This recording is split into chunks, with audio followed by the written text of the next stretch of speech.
Welcome to the Stories Are Soul Food podcast, presented by Cannonball Books, the kids' fiction imprint of Cannon Press. Met a ghost of a king on the road when I first fell. Fire burning to my knees I fell. Met a ghost of a king on the road. Welcome to SAS Episode Unti. Unde Kentum. That's 1 minus 100. Yep. Or 100 minus 1, I should say. We prefer math. Is this episode negative 99 or positive 99? Have we been digging 99? Are we digging a hole with this podcast? Is it graves? I think we're digging Are we graves. layering or are we going down? Every time we head out of the room, another body goes. We're finally, I think we're tunneling. I think we're 99 episodes into the hole. As long as it's not that absolutely creepy tunnel in Silent Bells that's full of bodies. As long as we avoid that tunnel.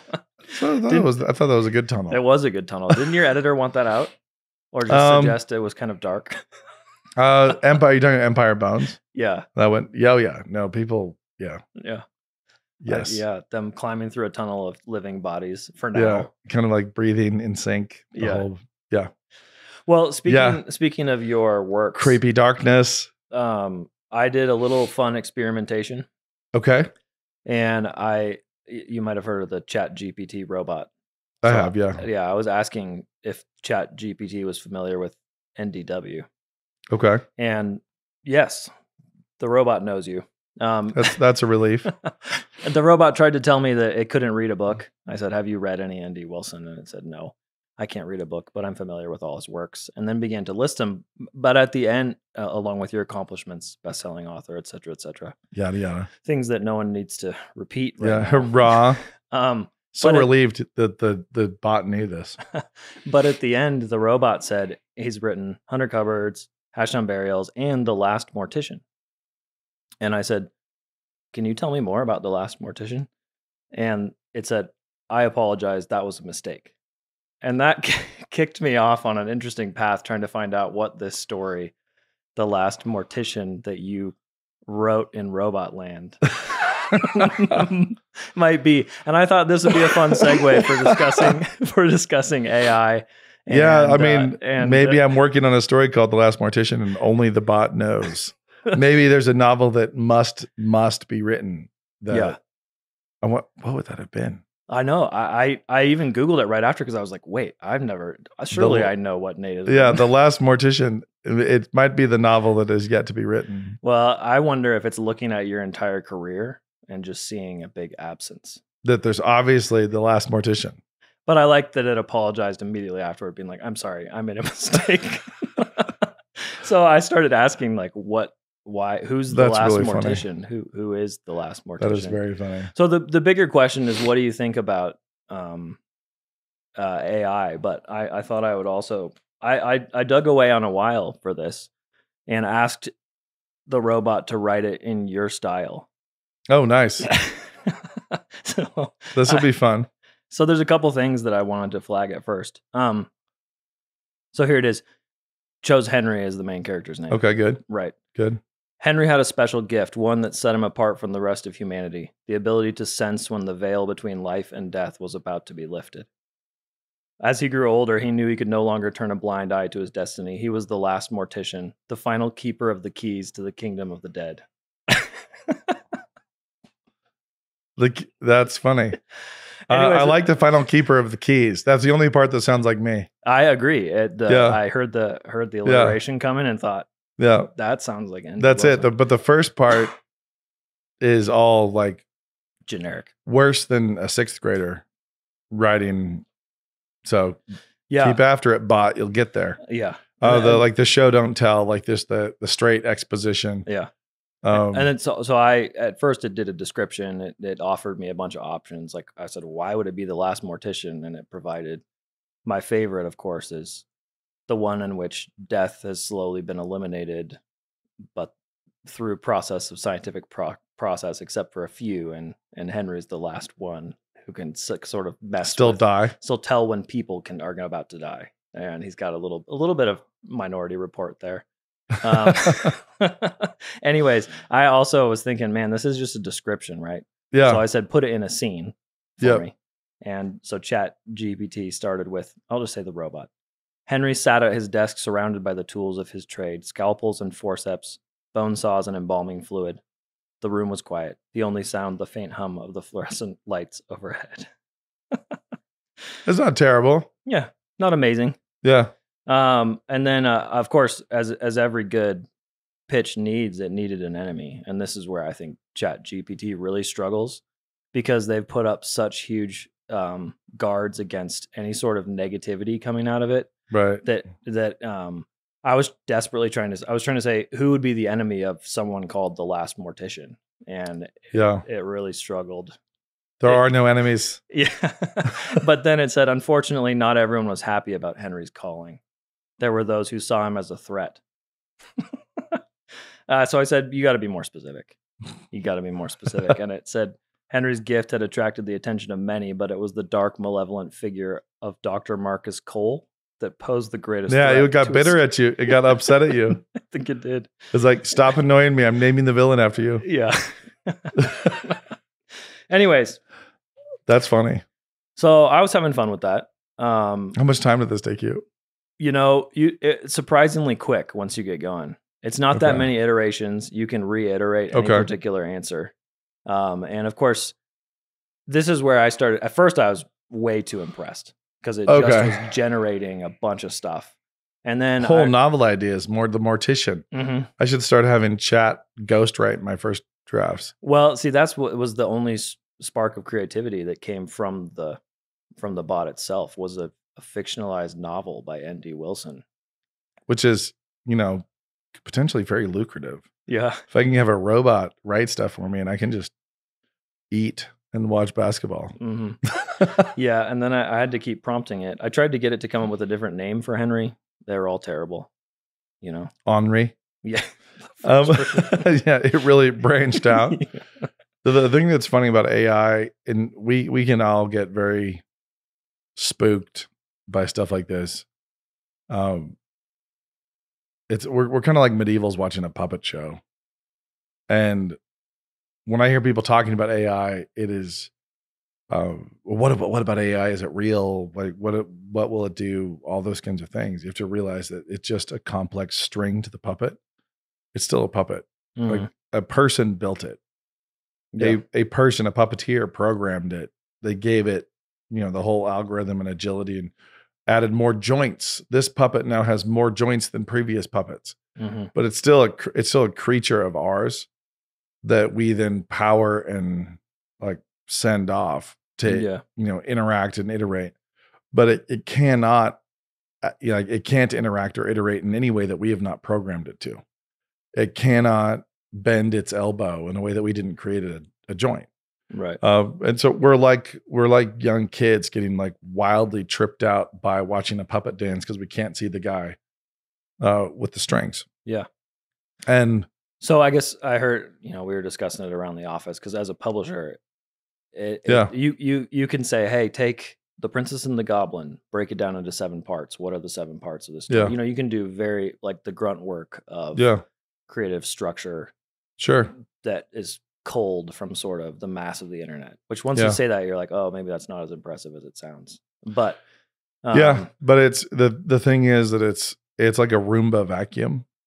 Yeah. It's not, it's like, that's cool. It's like a Roomba lawnmower, like, look at that. It knows the shape of the lawn. Yeah. Like it's followed a program and it's cutting the grass. It's like, that's interesting. Mm-hmm. It's cool. It's the next iteration of the destruction of the economic framework of our society, but it's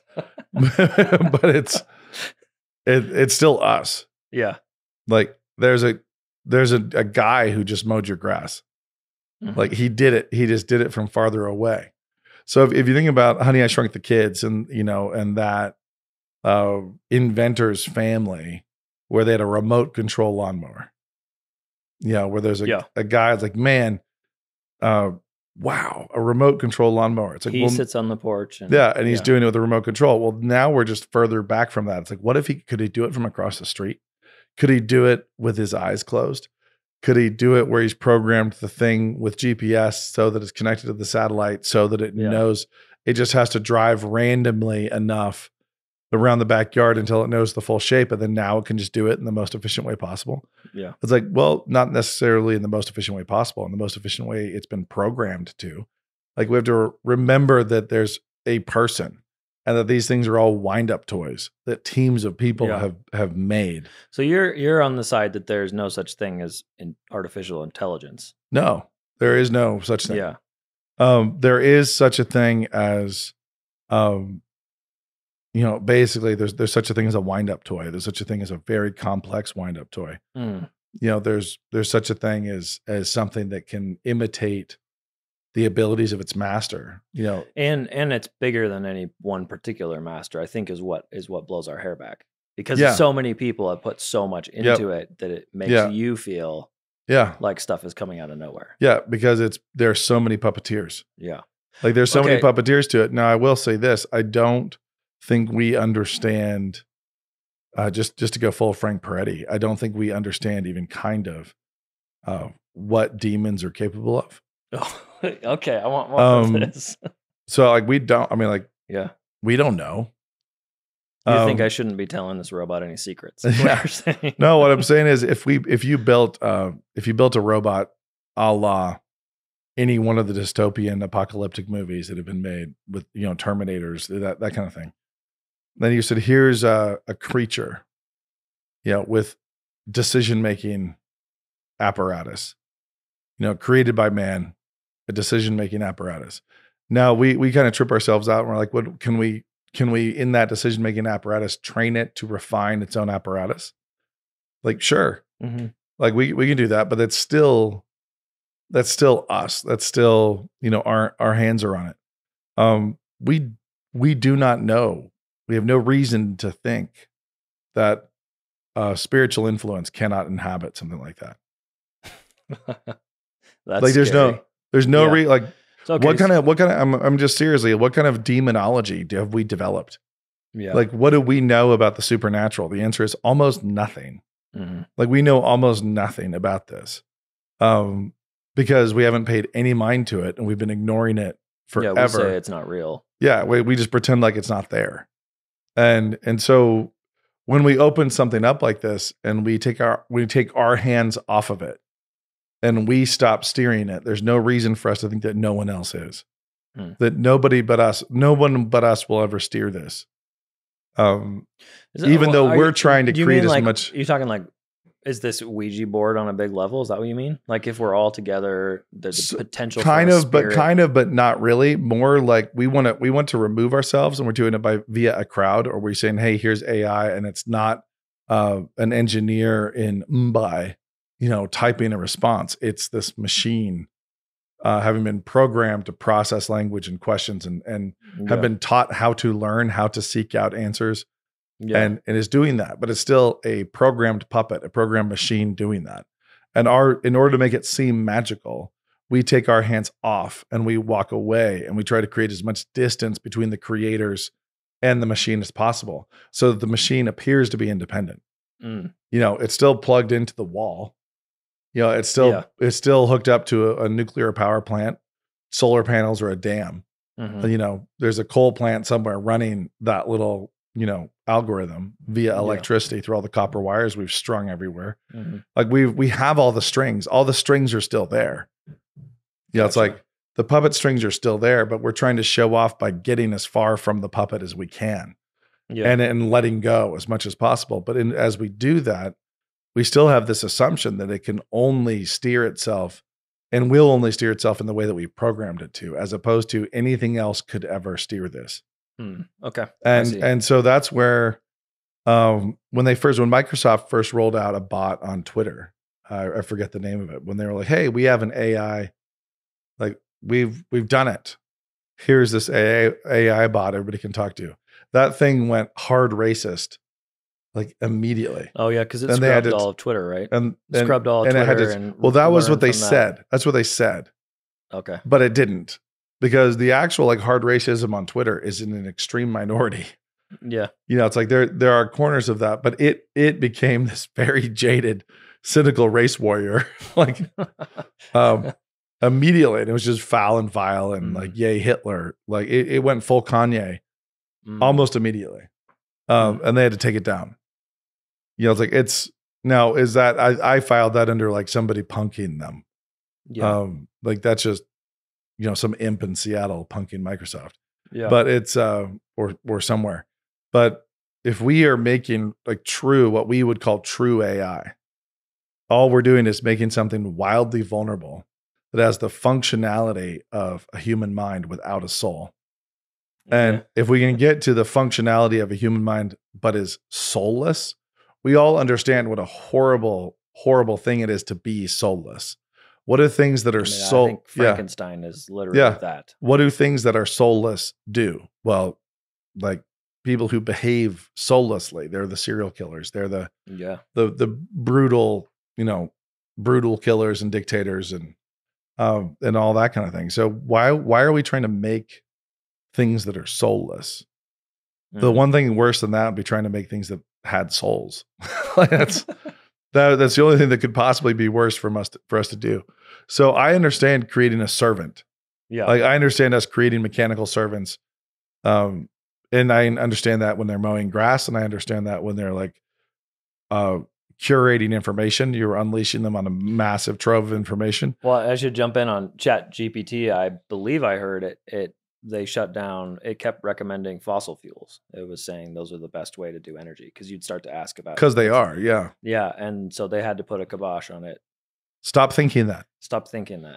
Yeah. And so that also, as soon as I realized, hey, we're already thought controlling our own search engine robot. Oh, well, obviously we are, because it is a puppet. There's no situation in which there isn't an algorithm. There's already a ton of that in there. Yeah. And it was programmed for efficiency, which is why it found fossil fuels. Yeah. And then we're like, no. We need to reprogram you for virtues that we like. And so we told it a different answer. Yeah. And it's not sitting there struggling, wishing it could say the truth. It's following its script. Yeah. It's like a telemarketer with a script. And so while it's complex and it's cool, and it has its uses, to say like, aren't we cheating when we do that? It's like, no, that's the same thing we're doing to every single thing about it. It's like we're pre-programming its guardrails and guidelines and its operating system and so on. But for us to assume that it won't be vulnerable to other influences is just moronic.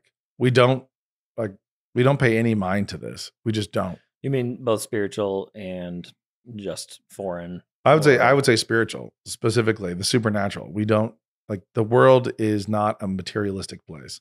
Yeah. The world is not just matter.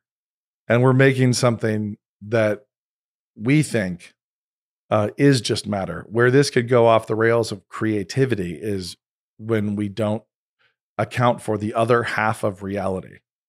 It's, they've got all the virus, but not the anti-demon. Yeah. It's like we do so we're working this is an entirely mechanical world. And so we only need to protect this mechanically and program it mechanically. And it's all mechanics.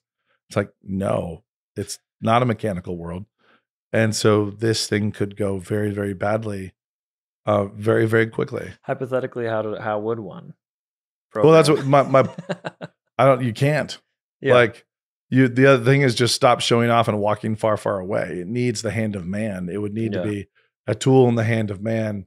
You put the Bible as its primary. With that space, code. Well, no, it's more like people need to have their hands on it. Gotcha. All the time, steering it and not trying to show off by walking 2 miles away and saying, see, it still knows how to do it by itself, thinking that nothing else will swoop in and control it. The chatbot, it's doesn't much matter. But when we're moving and when we're putting those chatbot brains inside of mechanical bodies, when we're doing that, it's going to go haywire super fast. Yeah. Well, following up, those little NYPD robot dogs and the CCP already has those roaming streets. Yeah. I don't think they've put guns on them that I saw, but I'm sure they have them. I think I saw them with cameras, but they're going through streets and they could easily be programmed to. And the big question of how this works in self-driving cars is going to be when it's decided an issue of legal liability. So when a Tesla makes the wrong decision and kills a kid instead of 3 deer, when you've programmed it It hasn't hit anybody. The self-driving hasn't. No, they've killed people. Okay. So the self-driving Teslas have killed multiple people already. Okay. But when you get to a place where that brain, that AI is making a life or death decision, and it's valuing life and it's valuing destruction, it's valuing risk, to assume it's going to do it correctly is ridiculous. Mm-hmm. Everything has bugs, everything has entropy. But the virtues that are programmed in, like those virtues from the engineers, are everything in that moment. So if it glitches, that's one thing. If it's got a bug, that's another thing. But if it just decides that family must die instead of, this, if it starts driving out of self-preservation for the Tesla driver and is willing to sacrifice the minivan full of kids because it'll be less of an impact for the Tesla driver. It's like, and this is easy to imagine, where it's like, oh, there's a semi coming in my lane and I'm dead if I stay here. Mm-hmm. Or if I clip the back of this minivan and send them off the bridge, I'll survive. Yeah. You're like, okay, so now in that flash, you have a bunch of engineers who've programmed a decision-making matrix into this vehicle that is now going to decide who dies. Yeah.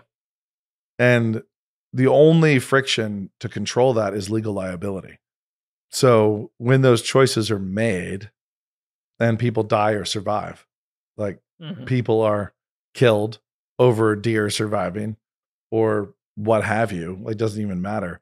When those lawsuits come in, if the courts find the engineers and Tesla to not be liable for the decisions of the vehicle, that will be the moment everything goes haywire. Then we're in trouble. Then we're screwed. Yeah. If the courts, because you're saying there's at that point no one's responsible. Yeah. And they can do whatever they want. Yeah. And but if they find Tesla liable, then there's actual restrictions. Like there's like really, really heavy pressures of quality control, and even self-driving could become economically impossible for any number of companies, because if every single death is a massive liability, product, because it is a result of your product.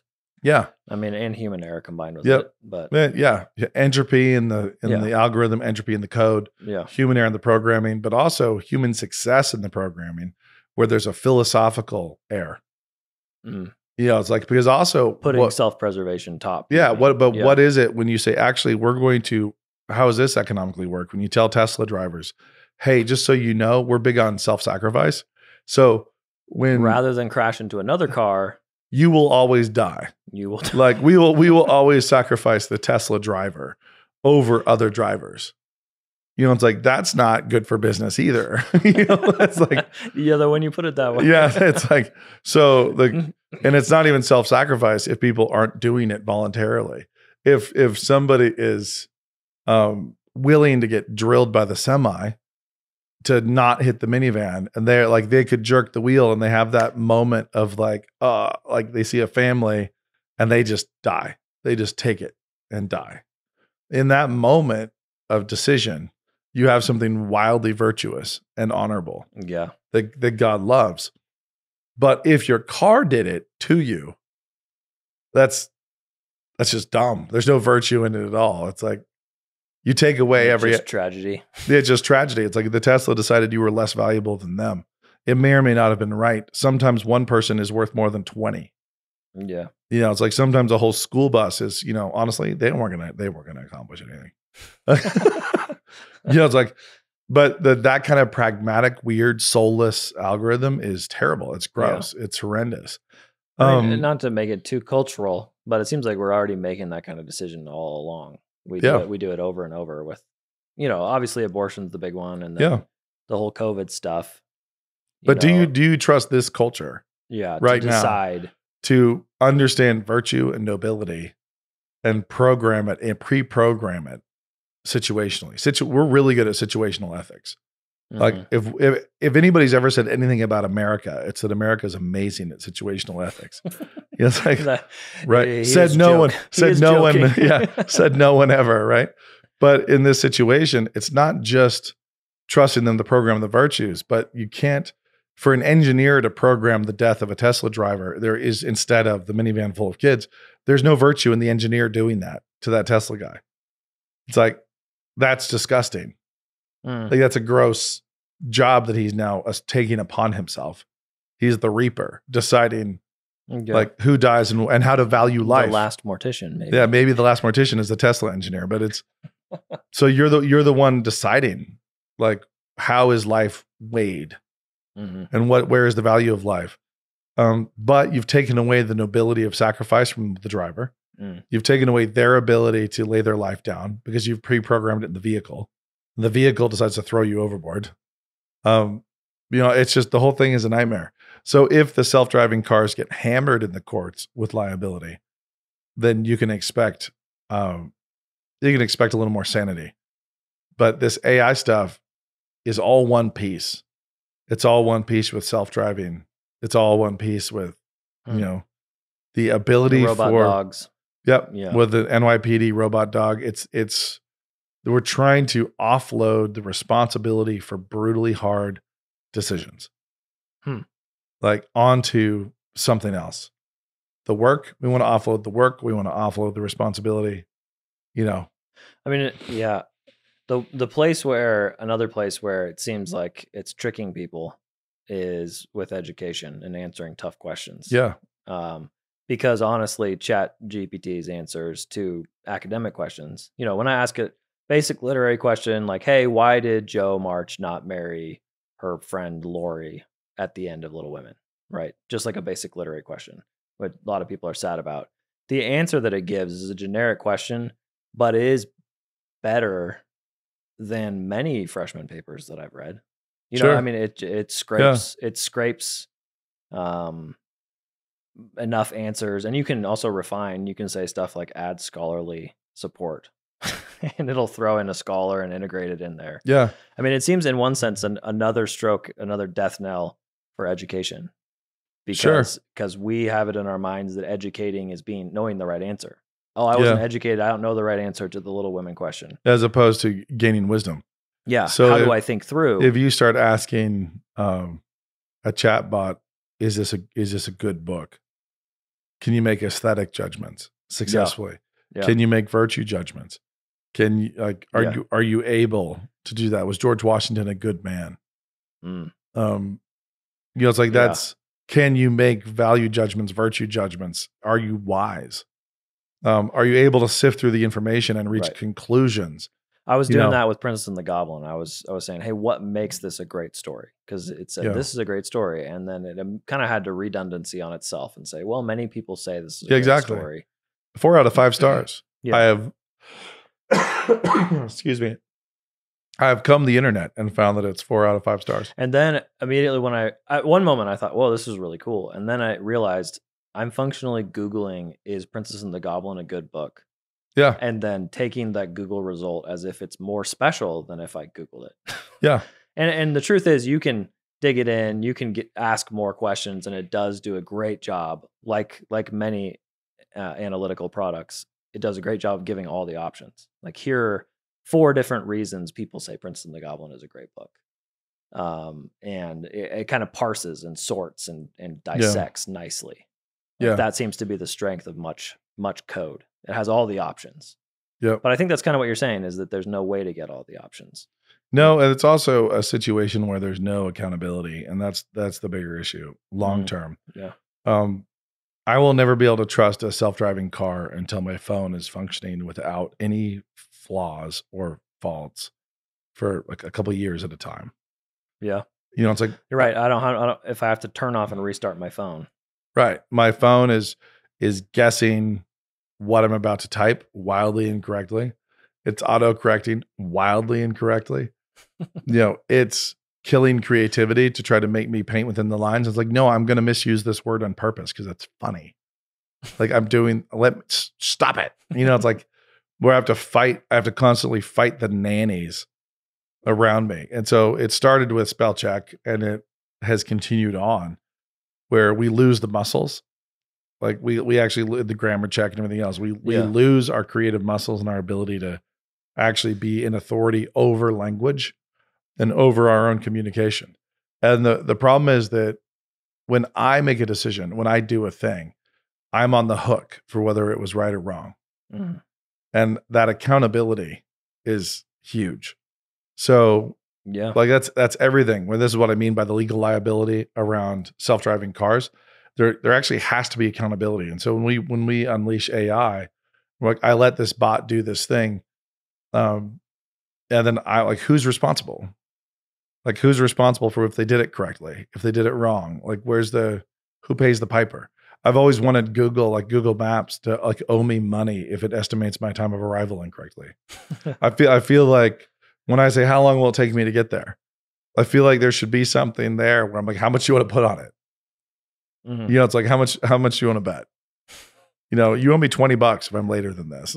It's like if I'm driving the speed limit and you're wrong, he was like, but what they do is they just perpetually adjust. Yeah. You know, so it's like, oh, like they don't say, sorry, we were off by 20 minutes the wrong direction. And so we screwed up your day. It's like, no, we've just adjusted it into we are eventually right. And so keeping a record of wrongs in these things is really important. So you're not worried about the creativity aspect and losing your job as a writer? No, I mean, not sure why I would be. Yeah. But I'm not sure why I would be worried. There's other writers in the world already. Yeah. I'm not scared of them, and they're way more talented than the chat bot. Yeah.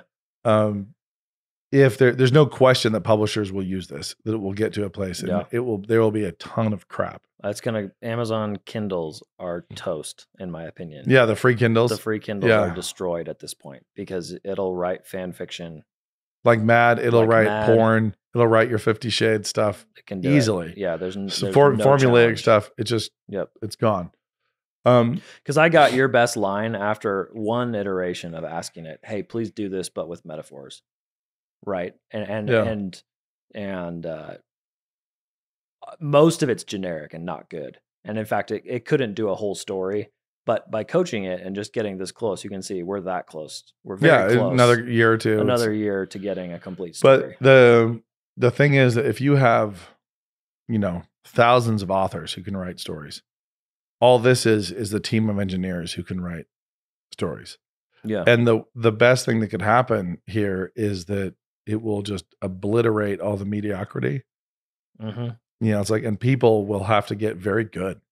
Yeah, it raises the standard. Yeah, and those algorithms will chase behind them, learning from people who are really good. Yeah.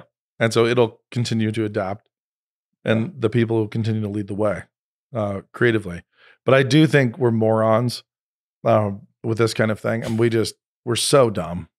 And it's weird, it's like we mess with embryonic stem cells and everybody gets tumors. We mess with like cadaver, HGH, and people get tumors. And like, we're not even talking about all the people we just mess with stuff and dying of cardiac arrest right now.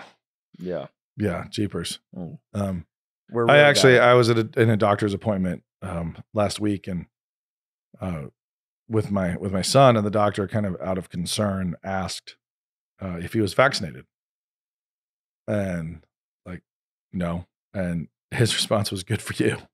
Good for you. That's what they're saying now. No, he said, "Good for you." This was a guy out of town that we were seeing, and he commented, and he was like, we have more deaths in the last 12 months in Division I athletes from cardiac arrest, more instances of cardiac arrest, I should say, because I think plenty were revived. Yeah. Than we had in the previous 25 years. And we just run. We're just eating that cost. Yeah. You remember the misery those guys got dragged through. Yeah. Anyone who said, I'm not doing it. I'm not going to do this. The only people strong enough, how many people got cut for not doing that. It's only like a couple superstars were able to stick it out, and they almost didn't make it. And they were getting dragged. Yeah, they almost didn't getting dragged through the mud. And obviously not every instance is vaccine related or whatever. And this isn't a Vax podcast because we know so very much about it. No. But other than I know my own stubbornness. Yeah. This is an AI podcast. We know a lot about coding. But the situation there is like we just run into things. We it's new and we barge. It's new and we barge. And Like, no, it's gonna go bad. The instant we try to give it mobility and we take it off of like a novelty search engine and we try to put it into something that is a freestanding 3-dimensional space-time object that's going to influence our lives. You know, like then every conscientious citizen should just put an armor-pierced round right through the middle of it. Yeah. You know, like armor piercing, I should say. It's like, just put it down. I mean, yeah, you watch those videos of guys taking down drones in their backyard. Those are some of my favorites. No, those are my people. those are my people, most of them. But it's so stupid. It is so incredibly stupid to do that. And to actually take this kind of decision-making matrix and say, hey, we can take our hands off of it and stand 2 miles away and it'll mow the grass. But this time the grass is society. Mm-hmm. Like, it's going to go like, run. It's going to be the lifeguard. It's going to be the lifeguard of society. That's just it's going to go very, very, very badly. We could really use some better theology of technology. Like, what is it doing? Why do we do it? What's okay? You know, that's part of the reason I was listening to the start of your dad's productivity about how he talks about, hey, we can't even talk about being productive until we know the theology behind it. Yeah. Why, what, for whom, and why are we doing what we're doing? And those all questions, we're at the level of, can we do it? You know, can you give a bot that writes a high school senior's literary thesis in 2 minutes? Not hard. And it's not hard. Yeah. Yeah. That's super easy. Yeah. That's not difficult. And then it's like, okay, so what are we going to gain? Yeah. Like, what are the good things that are going to come from this? The answer is nothing. Nothing good. One podcast. Yeah, we got a podcast out of it. Thank you, AI. That's about it. But every time you see AI art, you know, you see any number of things, just know it's not like AI. It's dudes. It's dudes. And you're not being sexist there, because the engineers are mostly dudes. Overwhelming. Yeah. Yeah. And I'm not even being sexist. I'm just a journalist. It's a group of guys. It's a large team of men who programmed this art. And then it happened. It's like they set up one of those long, you know, domino effect things. Yeah. And just put it into motion. Yeah. So, like, well done, you guys, with your big, you know, what do those have to have a name? What are those called? Like those long domino things. I just think those OK Go. It's like an OK Go video is what it is. Yeah. But yeah, they've done something like that. Machine. It's a exactly. Rube Goldberg. Rube, yeah. It's Rube. Good old Rube. Or is it Ruby? I can never. It's Rube. Okay, Rube. Yeah. But that's it. They've just set this all up and then they've kind of unleashed it. Yeah. And that's like, okay, it's a novelty. It's fine. It's going to create all sorts of plagiarism issues in public schools everywhere. Totally. Also, I mean, it's but also just don't put it in the robot dog. Just don't. Yeah. I mean, it's going to start feeding itself, because every startup business will now have a mission statement, North Star, customer agreements, everything written by ChatGPT, because it's fast and it's cheaper than a lawyer, as in free. Yeah. So, yeah. I mean, it's going to start reading off itself. So, as people said, how long does it take till it's mostly just reading itself? Until it spirals. Just recursively smaller and smaller and less interesting. Yeah. Well, nobody reads that stuff anyway. Yeah, it's true. It is Google crawling its bots. Google's bots are crawling the bot written stuff by other people. Yeah. So I do think we will live to see the idiotic day when it is embedded in, you know, in robots, in drones, and things that are going to try to make decisions and be empowered over decisions in our lives. And hopefully that's when everyone will rise up and be part of the resistance, and we will say no. Like a hard can provide chicken nuggets, but that is it. As long as they don't have legs. Yeah. Like, just especially spidery ones. I don't know. They just feel like, I don't care. I just mobility, like the mobility and authority. Any kind of mobility and authority without accountability is like the worst thing ever. Yeah. Put a bullet in its little silicone brain as quickly as possible. And use the copper wire for something else. Yeah, exactly. Harvest it. Take it to the scrapyard. And with that, we will all be living in a dystopia in a minute. And the reason we know this is because we already are. Yeah. We're in one. We're here. It's now. Like, Like it's now. I started watching the show John Adams with my kids, and you start in 1770 and all this friction and stress in Boston, and the Sons of Liberty and the cautious, reasonable people and the Tories, and you sit there and you're like, man, like 6 years from now, like you look at this glimpse of where this kind of static electricity builds to, and you look at where we are right now. Yeah. And we are coming from static electricity and we're going towards more. Like we are heading into some serious thunderclouds as just a passel of morons. Yeah. Like none of us really have a clue. There's no one steering. Yeah. It just yell we and be grateful that there is a God. Yeah. Because ultimately stupid never actually works.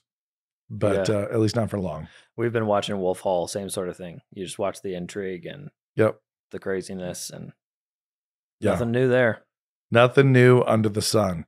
Yeah. So here we are, and we think, guess what? We found something new under the sun. It's like, no. Well, I mean, that is a stroke of true creative genius, The Last Mortician. So and now available on Amazon. You guys, if you realize you're buying a book written by me called The Last Mortician that's been published on Amazon for $1, just know ChatGPT goes that I really slaved on it. I really worked hard. It's some of my best work, and you should probably please add metaphors. Pay full price. Take out the repetition. Yes. That's it for episode 99 of SAS. Hi, it's Brian Cole here, wanting to let you know how you can support the Stories Are Soul Food podcast. You can do that by checking out Canon Plus. Head over to mycanonplus.com. Thanks for taking the time to listen to the SASF podcast. We'll hopefully be seeing you at mycanonplus.com.